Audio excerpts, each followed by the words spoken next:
শিক্ষা, সেটার পেছনে একাই ছোট। হয়তো কারো পেছনে কাউকে নিয়ে আমি একটি কর্ম করলাম, তাতে একদিন না একদিন ফেলে দেবে।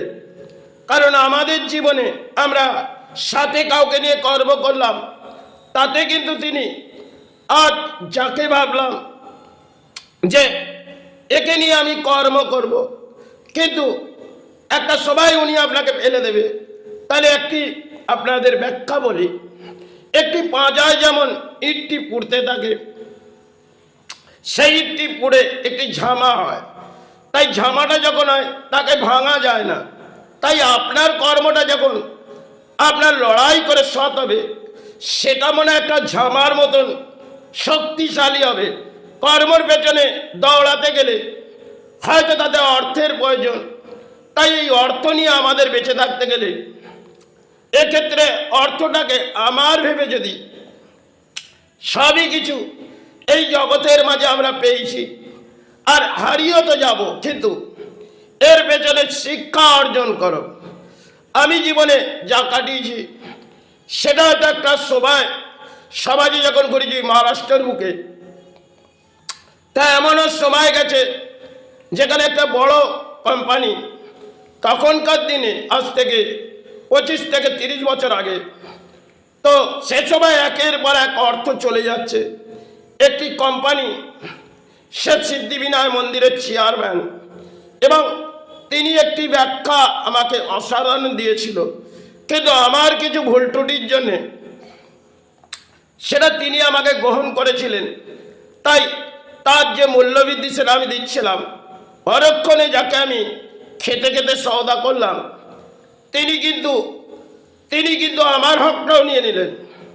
আরও জীবনে বহু কিছু কেটেছে। যখন মহারাষ্ট্রের মুখে একজনকে পার্টনারি দিলাম, সে সময় দুটি দোকান, তাই আমি নিজস্ব বলে ভাবি না, কারণ নিজের আত্মবৃদ্ধি থেকে অপরকে দিয়ে কাজ করাতাম। সেই যাদের দিয়ে করাতাম তারা কিন্তু অর্থটাকে বিলিং করত, তাই এই অর্থ হয়তো আমার সাথে যাবে না, তবু কর্মটা আমার জীবনে লড়াই হতে হবে। কিন্তু লড়াইয়ের পেছনে বড় একাই হয়তো ছুটতে হবে। জীবনে এমনও দারিদ্রতা এই সমাজ নামিয়েছিল, সেটা সময়ের হয়তো আমার জীবনে দানপত্র জীবনে বহু ঝড় বয়েছে। কারণ যখন কোনো ঝড় বয় সেটা তো আমরা রুখতে পারি না, আমরা একটু ঝড়ের গতিবেদে চিৎকার করতে পারি। আর লড়াইটা করার পেছনে আমাদের যদি একা হয়ে লড়াই করি, একদিন না একদিন আমরা সফল হব। যেরকম একটি ইট পাঁজায় গিয়ে পুড়ছে, সে যখন পুড়ে পুড়ে, কেন আগুনের মাছ থেকে যখন বেরোচ্ছে, সেটা আমাদের বসস্থানে কাজে লাগে। আর যে ঝামাটি হয় সেটা কিন্তু ভাঙা যায় না। তাই আপনি আপনার কর্মটার পেছনে যখন ছুটছেন, কারোর সাথে নিয়ে নয়, একা জীবনে মানুষ্য জন্মে যদি লড়াই হয়, একদিন জানবেন আপনি সফল হলেন। সেই সফলের রাস্তা যদি সমাজকে শিক্ষা দেন, কারণ আপনি তো নিজে কিছু নিয়ে যাবেন না, তাতে করে দানপত্র জীবনে মানুষ্য জন্মে আমাদের একটা অহংকার সৃষ্টি হয় যে এ শিক্ষা আমি কাউকে দেবো না। এটা কিন্তু ভুল সিদ্ধান্ত। তারা যে পথটা হাঁটে, তারা এটাও বোঝে না যে শিক্ষাটা আমি অর্জন করেছি সেটা হয়তো লড়াই করে সফল হয়েছি, তাই লড়াই করে সফল হয়ে একদিন তো যেতে হবে। তাই জীবনের মাঝ থেকে এমনও কিছু মানুষ্য জন্মে পেয়েছি যারা বহু অর্থ, তার হিসেব করলে কয়েক কোটি টাকা তখনকার দিনে। কিন্তু আমি সবাই হয়তো কিছুটা মন উদাস হয়ে যাচ্ছে, আবার লড়াই করছি, দিন রাত লড়াই করেছি, তবু হার মানিনি। কেন? আমার কাছে শিক্ষা হচ্ছে তো বিদ্যার মাঝে নেই, তাই বিদ্যাটা আমার যোগ্যতাও নয়, তবু কর্মটা আমার যোগ্যতা হতে পারে। তার পেছনে আমাকে লড়াই করতে হবে। তাই লড়াই করতে গিয়ে এই মানুষ্য জন্মে যেটা কলি, এই কলিতে দেখবেন যখন আপনি সৎ কর্ম নিয়ে লড়াই করবেন, বহু অসৎ ব্যক্তি তারা কিন্তু আপনার পরিণাম দেখছে যে আমি ওনার কাছ থেকে লুটে নেব। কিন্তু আজ যিনি লুটবে, কাল তার জবাব তাকেই দিতে হবে। সেটা আমিও নেব না আর আপনিও নেবেন না। তবে কর্মটা আপনার জীবনের সাথে যদি নাও যায়, কর্মটার পেছনে আপনার জীবনে দাম্পত্য জীবনে প্রয়োজন, সেই প্রয়োজনটার জন্য অর্থ। তবে অর্থটা এমনভাবে আসা যায় যে সৎকর্ম, সে সৎকর্মের মাঝে যদি আপনি লড়াই করে বিফল হয়ে যান, দেখবেন একটা দিন আপনি হয়তো চলে যাচ্ছেন। কিন্তু তখন আমাদের ধর্ম থেকে যারা ব্যাখ্যা দিয়ে গেছে তারা কিন্তু অসাধারণ ব্যাখ্যা দিয়ে গেছে যে দেখো, এই জগতে কিছুই নেই, যা কিছু আমার বলে চিৎকার করলে সবই তো প্রকৃতির খেলায় তুমি পেয়েছো, তাই কি হারিয়েছ আর কি নিয়ে যাবে। তবে এ নিয়ে ভেদাভেদ করো না, তুমি তোমার লড়াইটা করে যাও। একদিন আমরাও চলে যাব, আর আমাদের মনুষ্য জন্মে অর্থের হয়তো প্রয়োজন, তার পেছনে আমরা কেউ ধর্ম করছি, কেউ কর্ম করছি। তবে কর্মটা সঠিক পথেই হলে সেটা এই ধর্মের মাঝ থেকে যা কর্মটা করছি তার পেছনে বিফল হলাম, তাই বিফল হওয়ার পেছনে ভেবে লাভ কি? কারণ সমাজে যদি কিছু অর্থ নিয়ে নেয় সে তার প্রাপ্তি যোগ ছিল। এটা সবাইয়ের অঙ্কে হয়তো একটা খেলা ছিল, যেটা বহু কিছু চলে গেল। আর বহু কিছু ঝড় যখন বয়ে যায় তখন আমাদের রোকার ক্ষমতা থাকে না। তবে তবু একটু থমকে যান, একটু থমকে ভাবুন, যাদের যাদের এই অর্থগুলো দান দিয়েছেন তারা কি এই প্রকৃতিকে নিয়ে যাবে?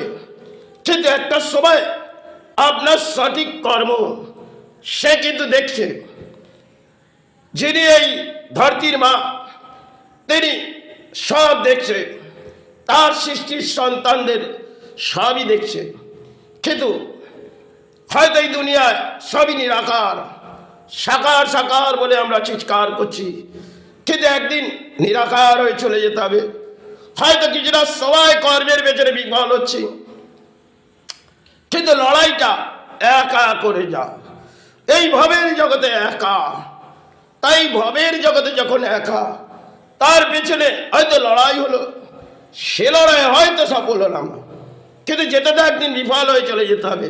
তবু কর্মটার পেছনে আপনি লড়াই করুন, সাথে যদি ধর্ম থাকে সেটাও আশ্রয় নিন, কিন্তু অসৎ কর্মকে আশ্রয় নেবেন না। তাহলে এই অসৎ কর্ম কিন্তু কলি আপনাকে দণ্ড দেবে।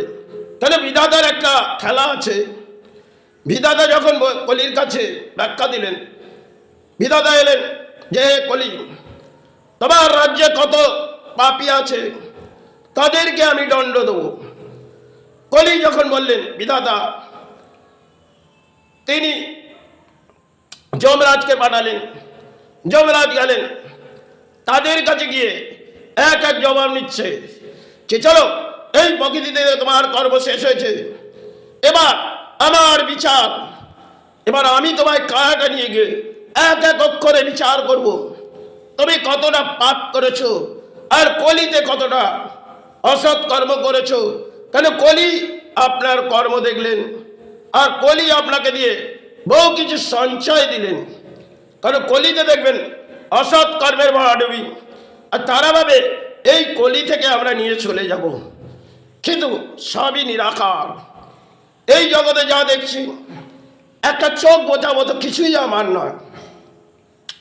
এই দেহের মধ্যে যে প্রাণটা চলছে, এক একটা ক্রিয়া বেরোচ্ছে, এই শ্বাস প্রশ্বাসের মধ্যে একটি ক্রিয়া বেরোচ্ছে, কখনো আমার বলে বেরোচ্ছে, আবার যখন কখন মনটা থমকে যাচ্ছে, এরে আমার তো কিছুই নয়, এই জগৎ সৃষ্টির মাঝে একটা খেলা, তাহলে আমার বলে কি চিৎকার করব। তাই জীবনে কর্মের পেছনে লড়াই করে হয়তো ধর্মের মাঝে এসেছি, তাতে আজ আছি কাল যেতেই হবে। তাই সবাই অঙ্কের হয়তো কর্মের মাঝে খেলা খেলেছি, তাতে কর্ম থেকে আমি জয়ী হলাম না, তাতে আমি ধর্ম থেকেও জয়ী হতে পারলাম না। কিন্তু কলি তো আমাকে জায়গা দেবে। কলির একটা অদ্ভুত ইতিহাস। কলি বলছেন, যমরাজকে যখন পাঠালেন, বিধাতার কাছে গেলেন, যে বিধাতা, তুমি যাকে অসৎ, যাকে দণ্ড দিচ্ছ, সে তো আমার রাজ্যে সৎ কর্ম নিয়ে এসেছে, তাহলে তুমি তার যে চিত্তগুপ্ত লিখেছ তার ফাইলটা দেখি। তাই কলির কাছে বিধাতা দেখালেন।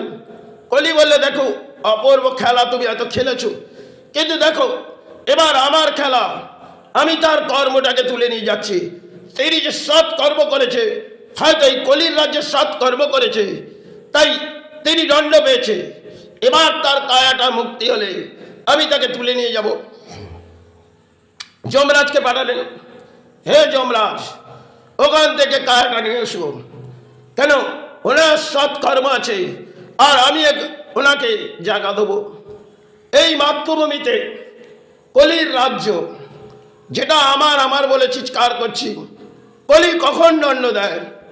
কলি মানুষ সমাজ বোঝে না যে কলি যখন দণ্ড দেবে, তার কিনারা কলি এক একটা অক্ষর লিখছে। কলির রাজ্যে হয়তো আমরা প্রবেশ করে কলির কাছে বহু কিছু চেয়ে বসছি, আর কলি আমাদের দিচ্ছে, কিন্তু একটা সময় কলি আমাদের কাছ থেকে সব ছিনিয়ে নেয়। কলির অদ্ভুত ইতিহাস বহু কিছু আছে। তাই বিধাতা হয়তো একটা কুণ্ডলী করে একটা কলির কাছে জমা দেন, কারণ সৎ কর্ম হলে কলি তার চিরকুটটি নেবে, আর অসৎ কর্মের চিরকুট কলি নেবে না। তাই কলি দেখে সৎ কর্ম, তাই সৎ কর্মের পিছনে হয়তো কিছু মিলিং হলো, কিছু চলে গেল। এই প্রকৃতি থেকে কিছুই তো আসেনি। একটি জোয়ার এলো, আবার জোয়ারটা থমকে গেল। এই জোয়ার আসা যাওয়ার পেছনে আমাদের মনুষ্য জন্মের একটা খেলা আছে, যেটা আমরা খেলতে এসেছি। তাতে কর্মের মাঝে হোক ধর্মের মাঝে হোক আমাদের খেলে চলে যেতে হবে। তাই সৃষ্টির রহস্য বহুত অদ্ভুত ইতিহাস। তাই বহু সাধক তারা কিন্তু সাধনার জগৎ থেকে বহু কিছু সময় ব্যাখ্যা দিয়েছিলেন, কলিতে বহু ব্যাখ্যা দিয়েছিলেন। আজ আমরা হারিয়ে ফেলেছি, কারণ ধর্ম আমরা হারিয়ে ফেলেছি। হয়তো ধর্ম দেখাচ্ছি, কিন্তু ধর্মটার পেছনে অধিক লড়াই আছে।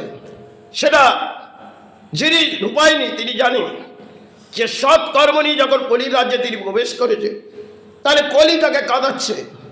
এবার কলি যখন আমার সন্তানকে কাঁদাচ্ছে, তাহলে একবার কলির রিপ দিক, আবার চরণে ফিরে আসুক। কারণ কলির কাছে, কলি মায়ের কাছে প্রস্তাব দিলেন, হে মা, এই সৎ কর্মের সন্তানকে সমাজ দণ্ড দিয়েছে, কিন্তু আমি মা ওকে জায়গা দেবো। তখন মাতৃভূমিতে এই জগৎ করুণাময়ী তিনি রূপায়ণী আবির্ভাব, তিনি মহামায়া আবির্ভাব। এই বাংলার মাঝেও মহামায়ার বহু আবির্ভাব আছে। তিনি কলিকে বলছেন, হে কলি, তাকে আমার কাছে ফিরিয়ে দাও। কলি বললে, দেখো মা, এই জগতের সৃষ্টির মাঝে তুমি মাতৃ, আর ও তোমার সন্তান, তবে আমি তাকে ফিরিয়ে দিচ্ছি। হয়তো এই জগৎ থেকে তাকে কিছু দিতে পারলাম না, তবে তোমার কোলে ফিরিয়ে দিচ্ছি। কলির অদ্ভুত ইতিহাস এবং বিধাতাকে দিয়ে যেভাবে করিয়েছে সেটা বিধাতা লিখলেন। আর যমরাজকে যখন পাঠালেন, যমরাজকে বললেন, যাও ওখান থেকে কায়াটা নিয়ে এসো। যমরাজ গেলেন, কারণ বিধাতার লেখা শেষ সময় এসে গেছে। যমরাজ গেলেন, আর সেখানে সাথে কলি দাঁড়িয়ে বললেন, হে যমরাজ, এ দেহটাকে কোথায় নিয়ে যাচ্ছে? বললো, এই দেহ একটা জায়গায় চলে যাবে। বিধাতা কলি বললেন, না, এই লড়াইটি সৎকর্ম ছিল, তাই এই মাতৃভূমিতে আমি কলি, তাই এই যে দণ্ড পেয়েছিল সে দণ্ড থেকে আমি মাতৃর চরণে তাকে মুক্তি দিচ্ছি, এবং মহামায়া তাকে শিশরণী দিচ্ছে, তুমি ছেড়ে দাও। তখন যমরাজ ছেড়ে দেয়, আর মা তাকে মায়ের কাছে কলি নিয়ে গিয়ে পৌঁছে দেয়।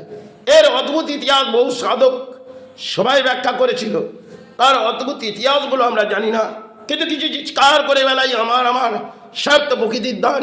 তাই এসেছি যখন চরণ ভরাতে, চরণ ভরিয়ে দিয়ে যেতে তো হবে বহু দূর পথ। তাই যাবার আগে ধর্মের সেবা চালিয়ে চলে তো যেতেই হবে। যাই হোক, জয় গুরু, জয় মাই।